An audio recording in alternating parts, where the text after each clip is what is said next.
আসসালামু আলাইকুম। কেমন আছো বন্ধুরা সবাই? আজকে একটা তোমাদের মাঝে গল্প শেয়ার করতে যাচ্ছি। শেষ রাতের কল। রাত তখন প্রায় 2টা।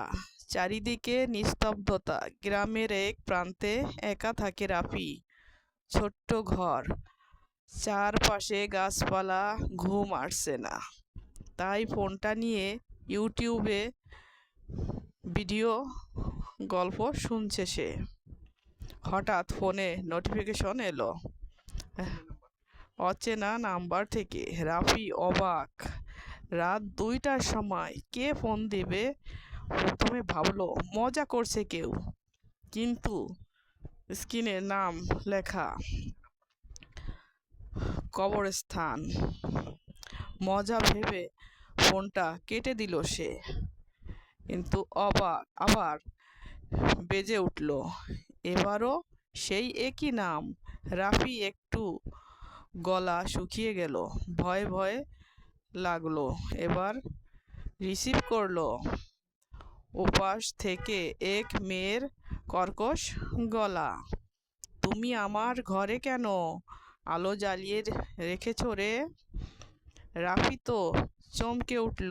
কে কে আপনি? জিজ্ঞাসা করলো কাপা গলায়। ওপার থেকে হেসে বলল, আমি যে তোমার ঘরের পিছনে কবরটার নিচে শুয়ে আছি। আজ তোমার নামও লিখে ফেলেছি পাশে। ফোনটা একসাথে কেটে গেল। রাফি উঠে বাইরে গেল। দেখলো ঘরের পিছনে সত্যিই একটা নতুন কবর খোঁড়া। তার নিজের নাম লেখা।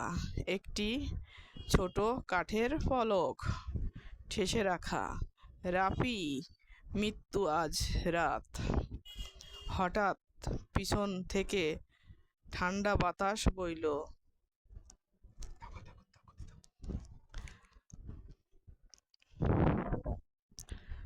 কারোর নিঃশ্বাস তার ঘাড়ে ছুঁয়ে গেল। ফিরে তাকাতেই দেখলো ফোনের স্ক্রিন জ্বলছে। ওই মেয়েটির মুখ, ঠিক তার মতোই।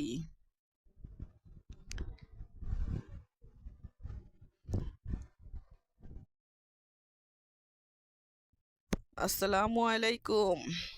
কেমন আছো বন্ধুরা সবাই?